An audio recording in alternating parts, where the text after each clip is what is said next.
Thank you, Andrea, for that wonderful introduction. Sound okay? Not too loud? And also thank you for Alex and Diego for inviting me to your university and to your beautiful country of Ecuador. It is an honor to be here. It really is. I just got back from a few days in the Galapagos. I was here 20 years ago, and it is just as beautiful as I remember it. And we've done such a great job preserving the beauty. My talk today is about nurturing a culture of team flow and team leadership.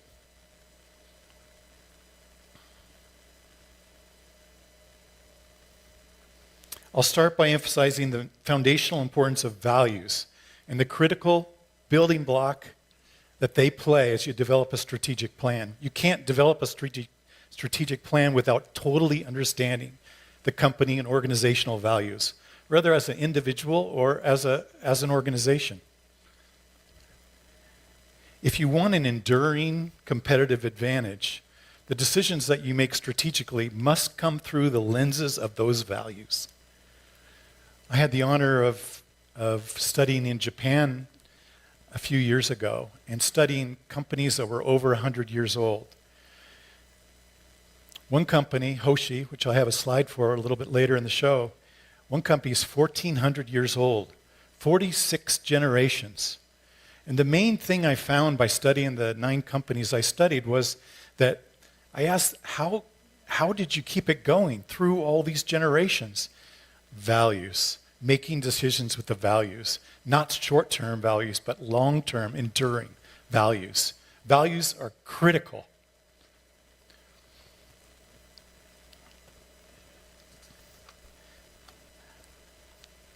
Then I'll share with you the flow forces. Team flow. I'll explain flow, but team flow has 3 ingredients: momentum, differentiation, and integration. Momentum is first and foremost the thing that you must have. That's your strategy. Strategy is 2 things. Strategy is not only the vision, but the operational execution of that vision. But also, you must remember that strategy is another thing that's very, very important, and that is what you don't do. Strategy is not only what you do, it's what you don't do. You have to set priorities. It is impossible to scale an organization without making the difficult decisions of what are the priorities. Momentum. Differentiation. Once you have your priorities, you have your initiatives, you have your shared purpose, you need differentiation within your teams, within the organization. So different initiatives will need different people, will need different skills. People have to be moved around. You can't keep people in the same job with different initiatives all the time. Sometimes you can. Sometimes it works out, as you'll hear from the Patagonia example. When I got there, a lot of people were in places where they weren't in flow. They were not able to be optimal in their performance. And it wasn't their fault. They just needed to go, what are your strengths? Where do you want to be? And where do you want to go? And they moved them to that place, and all of a sudden, someone that was doing something that was okay was great. Differentiation's super important. And included in that is diversity. If you don't have diversity, you won't have the best ideas. Oftentimes, the introvert, who doesn't say much, who's in the back of the room, when they have an opportunity and they're sitting there and you query them, what do you think? Oftentimes, that'll be the best idea that comes out of the room. And very rarely these days is that from the old white guys like me. You got to have different people, different kinds of people, men, women, black, brown, different ages. That is the true measure of getting the most out of your people and getting the best ideas and letting those ideas float to the top. When you have that sort of an environment within a team, you get team flow. And lastly, integration. Integration is all about culture. It's about we versus me. Integration is, it's not me players, it's we players. We are on a team together. It's the informal communication. It's the rituals that you go through as a team. It's the bonding that you do, not just inside work, but outside work, knowing their story, knowing each other team members' story, caring about each other's story, finding out what makes them tick, what gets them excited, what gets them motivated. That's integration, and that's the culture. Those three things are needed when you want to have an organization that thrives. You have to go into organizations. I've had the honor of being CEO of 11 different companies. And 3 of them I started myself. 9 of them were companies that were in some sort of situation. And that was the first thing I had to do, is listen, go slow, understand the culture, look at the differentiation, look at the integration, and then look at the momentum. Look at all of those things. Take everything you can out of the group first before you start telling people what to do.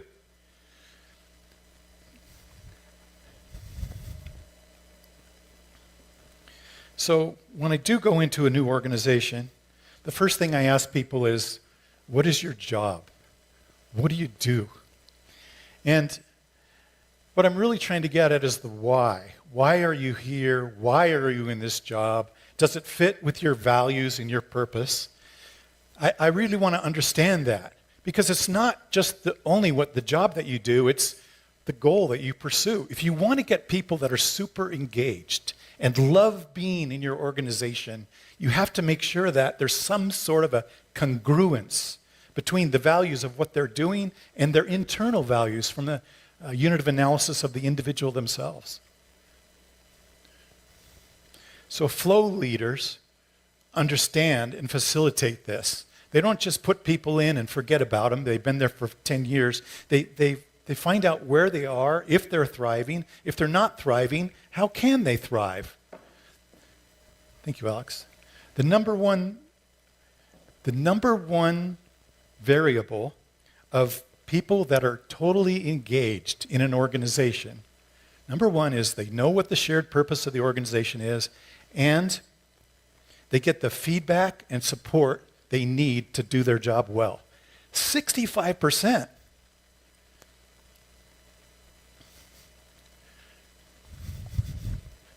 So flow leadership is about leading positive change. It requires a balanced focus on self and others. So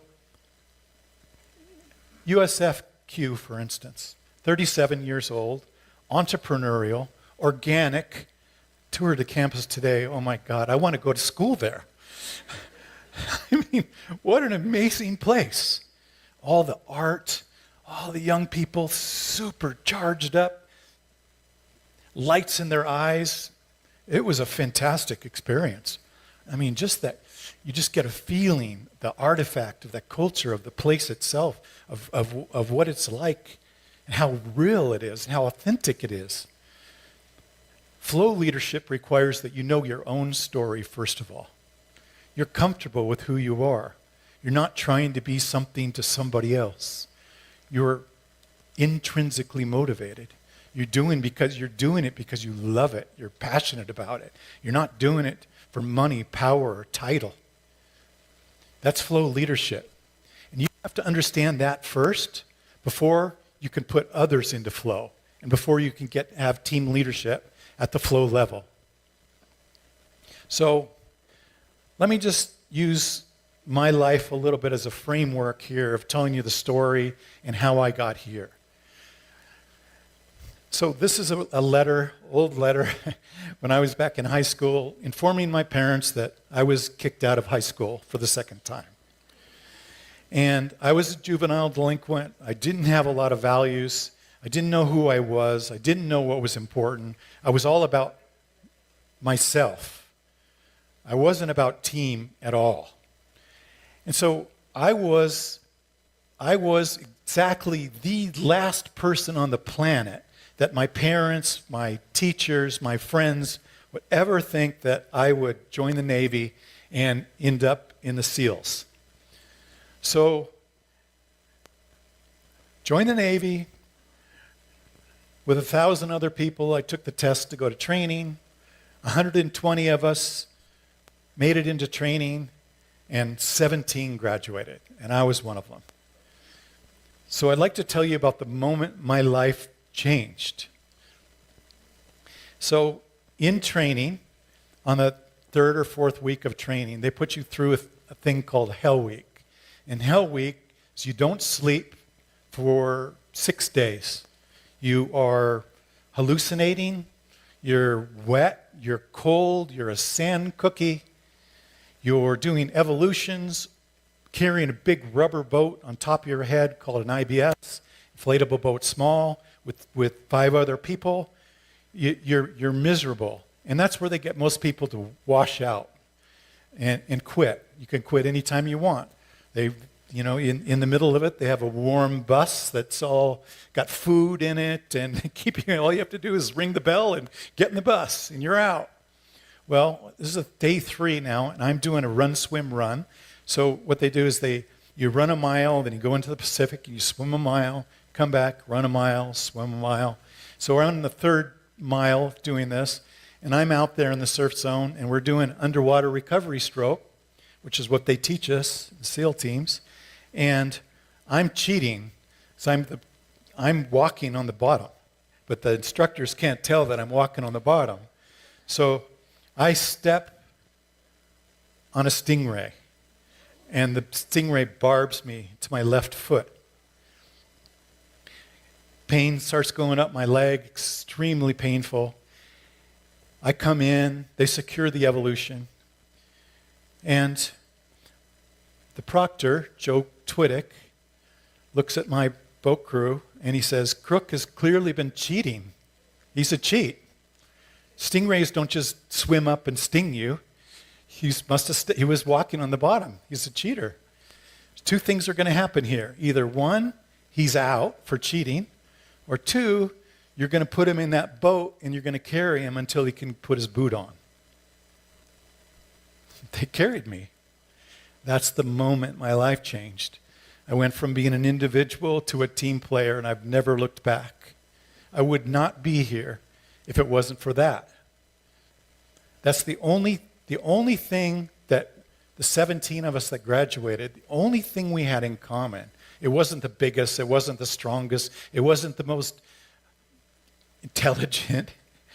The only thing was we were team players. All of the individuals, they were out. That's how I got into the teams, and that's what changed my life. This is my team. I'm down here, bottom, next to Taylor. So that's where I learned nothing truly great happens when the unit of analysis is 1. Another thing I learned was situation dictates. We could train for something for a month, same mission over and over and over and over again, a mission, and we'd go do it. It never turned out like that. Situation dictates. It's the same in business. You have to understand what's happening, why it's happening, and you have to be able to be agile, and you have to move, and you have to react to it. In the teams, we called it the E&E route, the escape and evasion route. But in business, it's all about agility. Build, measure, learn, pivot. Build, measure, learn, pivot. So that was a very valuable lesson for me. I did not realize it at the time, but in the SEAL team, this was what we did for operations. I didn't realize that this is basically a business plan. This is how you attack a new industry. So I didn't realize that I was being trained to be a business person when I was there, and that's my team in the background, my platoon.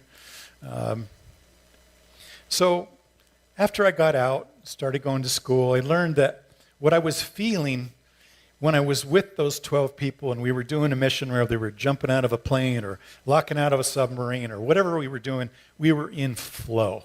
We had a shared purpose. There was no ego. We were doing it intrinsically.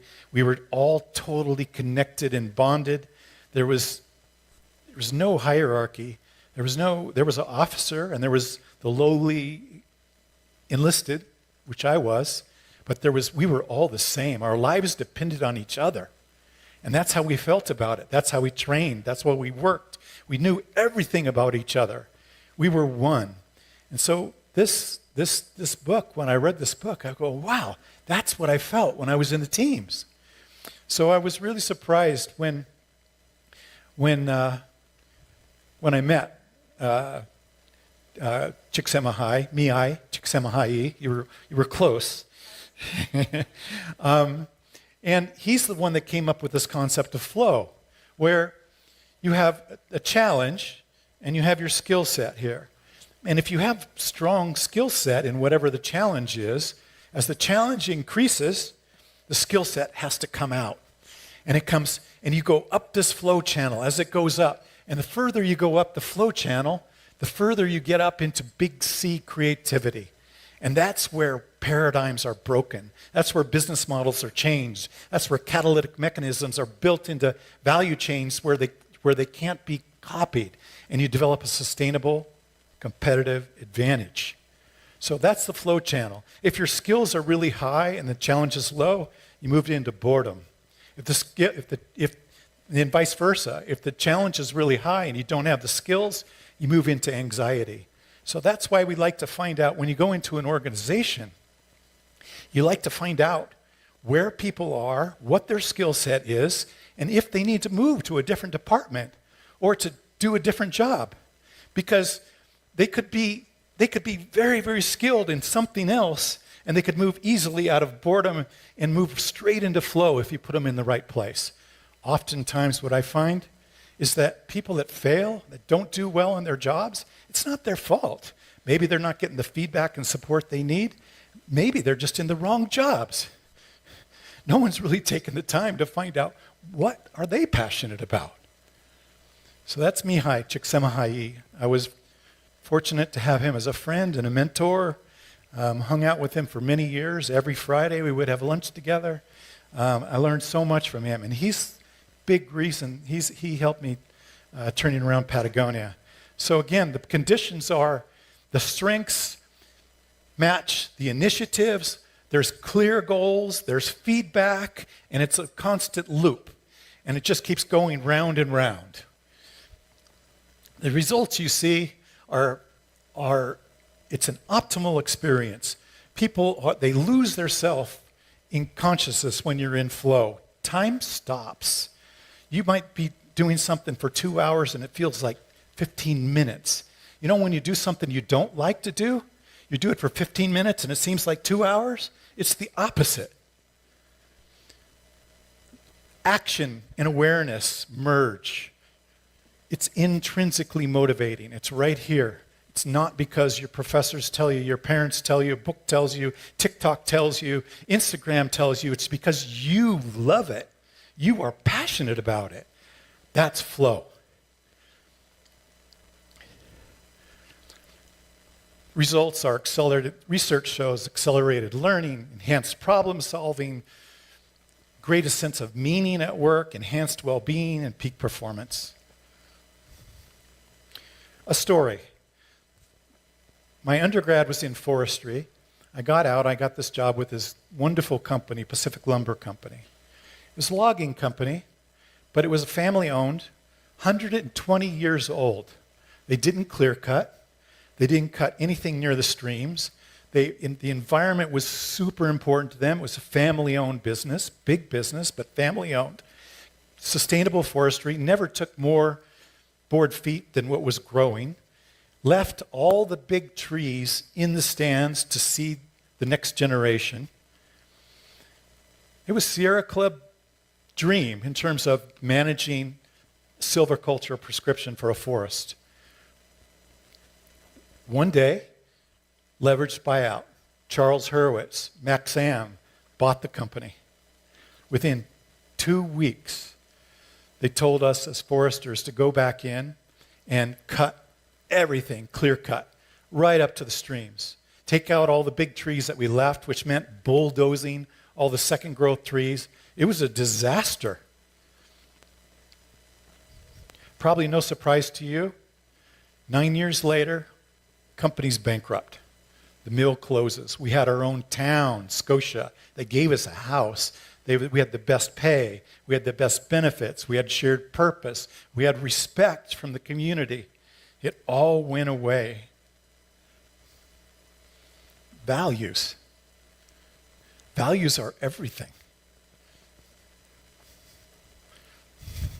So I have done a lot of companies over the years, and once the Pacific Lumber experience happened, I went back to get an MBA to find out why they would do something like that. Of course, I found out it was pure greed and capitalism at its worst. I told myself I was only going to work with value-driven companies. And every one of these companies that I have been with, or I've led, or I've started, every one of them is value-driven, except for one. And I'd like to tell you this story about this one, Lime. So I had a kind of a string of successes. Different companies, Moonstone and Yakima and Kelty, Pearl Zumi.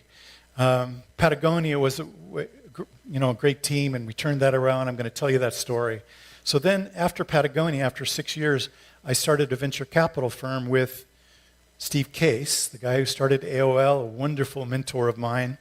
And our goal was to create as many companies like Patagonia as possible, and outside of the outdoor industry. So we had car sharing businesses, we had all sorts of businesses. But one of them we created was called Lime, and it was a media company. And we started it because I was the smartest guy in the room. My ego took over. And we had web sales, we had cable TV, we had satellite radio, we had original programming.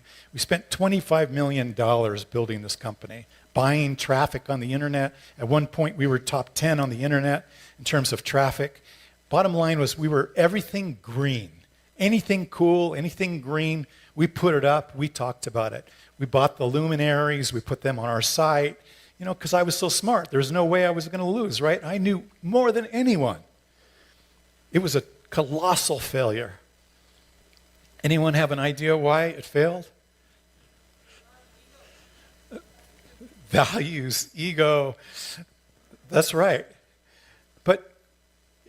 And in addition, we didn't have a point of view. It wasn't a passion. It wasn't somebody that started a company that this is why this company exists. We developed the company so that we could sell it to Malone in Liberty and have a big liquidity event because I was the smartest guy in the room and I had this huge ego. What would happen was people would go, they would learn about something cool, and then they would go to the original place where that was from, and then that's where they would drop down and dig in. They didn't come back to us. Advertisers saw that, and the whole business model fell apart. That was one of the most valuable lessons for me, is that being authentic and following those values is everything. And boy, that was a big one. $25 million lost from that. So, yeah, your failures say a lot about you. When I went to Patagonia after quite a few companies, Patagonia was for sale. It wasn't doing well. Yvonne and Melinda, the brilliant founders of the company, were distraught. The company was being outcompeted by Marmot and North Face and Arc'teryx, amongst others, and there were a little bit of loss of what to do, so they had the company up for sale. And I came in and talked to them, and they asked me to come in and kind of put a bow on it, get it ready, and sell it, and sell the company. So that was the original mission. It was sad, but that was what they wanted, and I understood that because this guy is absolutely amazing. He's a world-class climber, fisherman, outdoorsman, environmentalist, humble as the day is long. Just wonderful person. And his wife doesn't get much credit, but she's 50% of building Patagonia. Melinda, brilliant. She was the people side of the business. He was the product side of the business. So it was pretty sad. I mean, this is an example of, we worked with Warren Buffett to potentially buy the company because I thought that might be a company that fit with the values and what they wanted to do. And bottom line, at the end of it, Warren told me, there's no way we'd buy this company at anywhere near that value. Good luck to you, basically. And it told us that we had to really start working on the business. The business had to be better. Even if we were going to sell it, if it was going to get anything close to what it was worth, we had to build the business. So that's what we started to do. So remember I talked about momentum, integration, and differentiation. And this was us in 1999. Momentum was very low, our strategy. We were being outcompeted by our competitors. Integration was class 3. So lowest class, second class, third class. Third class is the best. Integration, the culture was amazing. The environmental and the corporate social responsibility aspect of Patagonia was hands down world class. So that was the integration and the culture. And the differentiation, the talent, it was a company that had a lot of good people that had grown up for 25 years, maybe needed to be moved around a bit. So we moved around people quite a bit, and we brought in some new talent as well. And that's how we started. But if you think about the flow channel, the only thing that was in flow was this team here.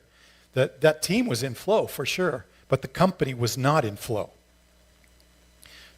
So another way to look at it is momentum, differentiation, integration. All the way over to class 3 on the integration, momentum and differentiation, not so much.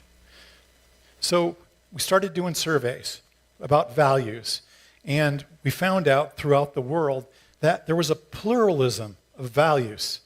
People in different countries had values about different things. Some people, their pay and their compensation was number one, and that's what drove them. Some people, it was the environment. Some people, it was the product and the sustainability. Some people, it was congruence and fit with their own personal values and the company values. Some of them was the work for and actually going out and doing things. So that told us that, wow, there's all these values out there. How are we going to deal with that? So here's the message that I would like to share with you. If you would like to become flow leaders, you have to always be transparent. As soon as you are trying to manipulate anything, hide something from your employees, it's game over. They are going to find out. They will not trust you. Anything you do in the future, you might think it's worth it to, they don't need to know this, they don't need to know that. But in the end, it'll always come back to bite you. So we decided that we were going to make strategic decisions to turn the company around. We were going to be transparent about, we looked through all these different values and we made our decisions. And what I found out was the company absolutely supported those decisions if we were transparent and authentic.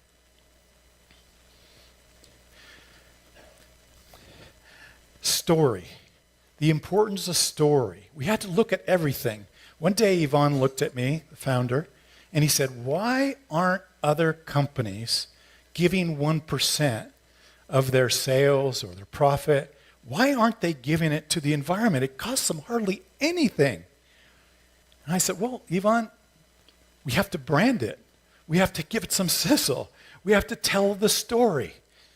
That's all it took for him.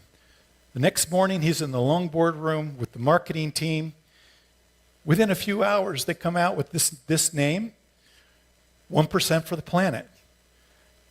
We started 1% for the planet, and now there's thousands of companies doing 1% for the planet, millions of dollars going to the environment just by changing the story and how we told the story. As long as it's an authentic story, that's an okay thing to do. So, importance of story can't be overstated. So, we added this macro value, the financial strength. They were already super strong in the environment and corporate social responsibility. We upgraded the product and service part of it. We started bringing in new people, new blood, moving people around. In one case, there was a woman, Julia Ringler, who was three levels down. She was so talented. Everybody knew how talented she was. For whatever reason, she'd never been put in charge. Julie took over product along with Wanda, and the product started crushing it. So all of a sudden, we had this flow going on in the organization and incredible engagement. It was really exciting. So if you look at the trajectory of what happened at Patagonia, and you look at the differentiation, this is differentiation that started low in 1999, and we started moving people around and bringing new people up, and it just started going up year by year, the differentiation. The momentum, we changed some strategies, we cut down some things. Momentum, same thing, started going up. And interestingly enough, and you probably already kind of figured this out, is the integration and the culture actually went down at first. You know, a new person, things are changing. A lot of people, there was this is how we used to do things, and this is how we do things now.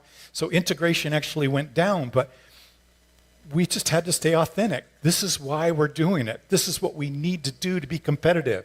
And you can see what happened 2005, all the way up, class 3 across the board, all 3 flow forces.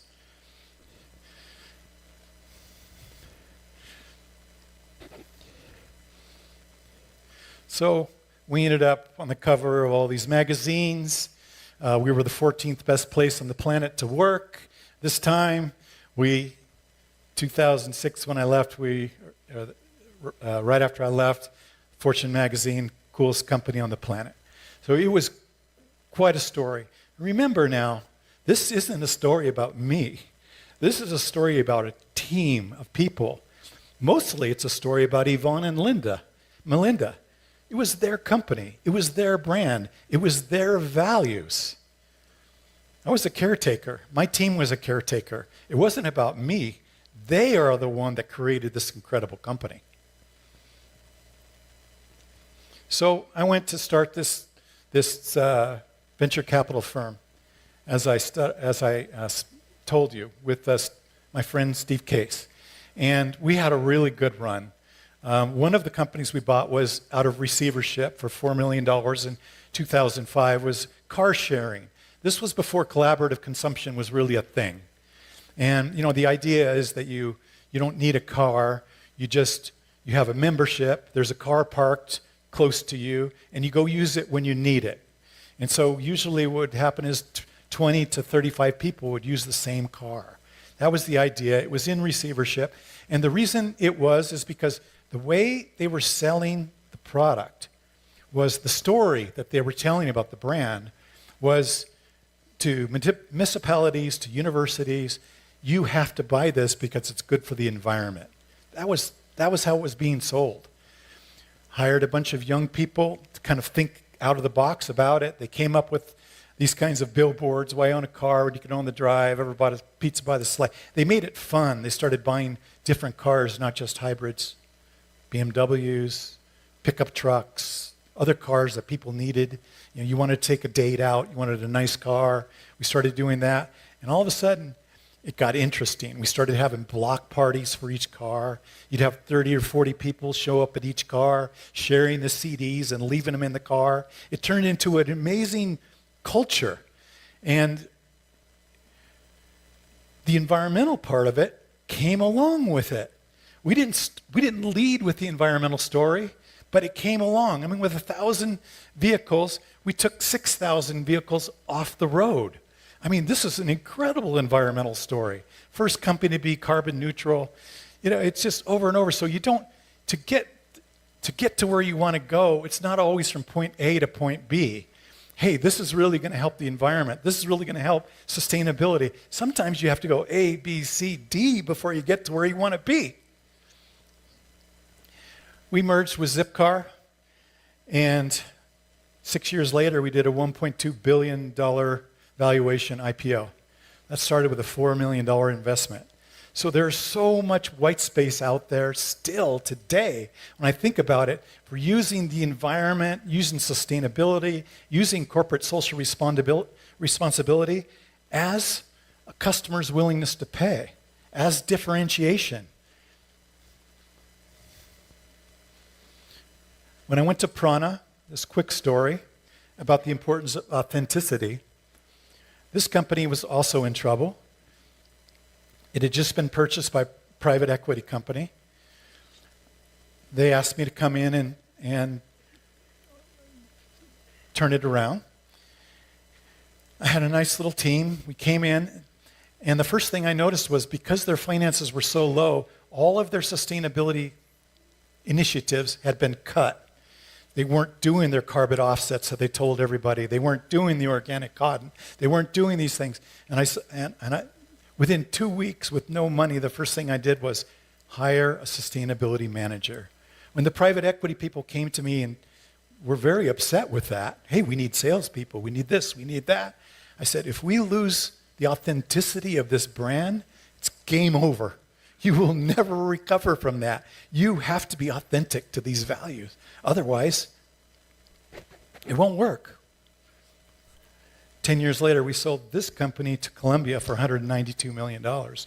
It was another Beaver and Pam, the founders of this. They were the superstars of it.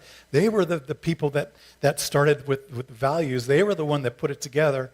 Myself and my team were simply the ones that took those values and incorporated it or inculcated those values into the value chain of the organization. So then through this time I was getting my PhD, and I went to Pepperdine. And what I found with my companies, I was having trouble finding people that I could hire that had the ability to move into the C-suite. And that's what I wanted to hire people that weren't just finance people or just sustainability people or just product people. I wanted to hire people that understood financial strength, corporate social responsibility, quality product and service, the environmental stewardship. I wanted people that understood all of those things, because those are the things that you have to have in order to have a great company, in my opinion. So I see those as the macro values of the world today. And so I created this program, socially, environmentally, ethically responsible businesses. I was the founding faculty. Tracy and another gentleman, David, are the ones that, they were students, and they're the ones that submitted it to Pepperdine higher-ups and got it approved. They just didn't have a model for it. So I came in, started this, and all of a sudden, it took off like wildfire. And it was really exciting. I did that for 4 or 5 years. Then, I'm from Oregon. Oregon called and asked for a similar thing. And so I started a thing called Oregon Advanced Strategy with my partner, John Hull. And the idea of this was, these were both MBA programs, that at Oregon, sustainability, finance, entrepreneurship, and marketing, those are the 4 centers, very siloed. I wanted to have a class where they all came together. Alex was in one of these first classes in 2013. I wanted to have a class where they all came together and they realized to be great, they all needed each other. It was really important. If they wanted to be leaders, they needed each other. And it's been a great run. It's been a great success. Both of them turned into the most popular programs, MBA programs in both schools. And seeing the people come through these programs is what gives me such optimism about the future, about what's going on our planet today. My last company, just the last couple slides, my last company is WayB. And this is a company where, I'm an old guy. I've got a couple million airline miles. And I'm watching people go through the airport carrying these car seats, 35, 40 pound car seats, full of plastic, full of foam that off-gasses into the little children's lungs. And I said, there's got to be a better way. And so one of my old friends, I.S. Jung, is an aluminum bender and developer and a designer, engineer, brilliant man. He and I kind of started talking about this and said, what if we made a car seat out of aluminum? recycled and recyclable aluminum. And then we took all the foam out. We're sitting on these nice office chairs that are so comfortable, seemingly so strong. Could we make a seat, a child seat, out of that? So we went to work. We hired some designers. We created this product, Way B. This seat is just as safe as those big seats. Instead of 35 pounds, it weighs 7.5 pounds. It folds up. You can put it in the overhead in the airplane. You can use it on your Uber, whatever it might be. It was a need, you know. And I think that there's still all kinds of white space like this out there. If we start thinking about how sustainability is just a code word for creativity, because it's never been done before. If you're into sustainability and you want to do something completely out of the box, and as they said a few years ago, create a blue ocean strategy, you have to be creative. So we took the plastic out, recycled and recyclable foam. We used full wool instead of foam, and it's been a huge success.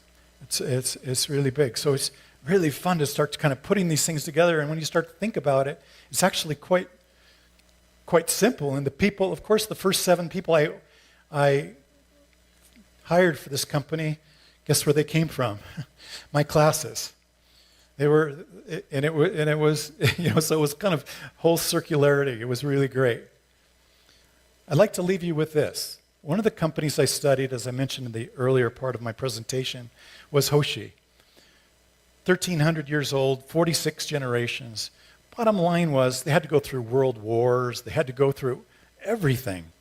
You know, everything that's happened in the last 1,300 years. Think about all the way back.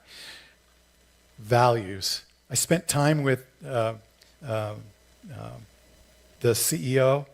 He started training for the job when he was 9 years old. He didn't get to take over until he was 61 years old.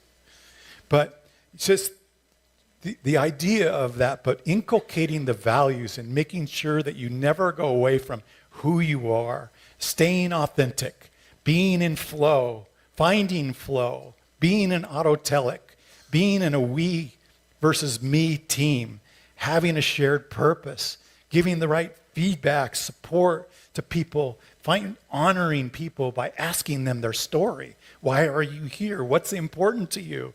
Those are all the attributes of being a flow leader. Thank you.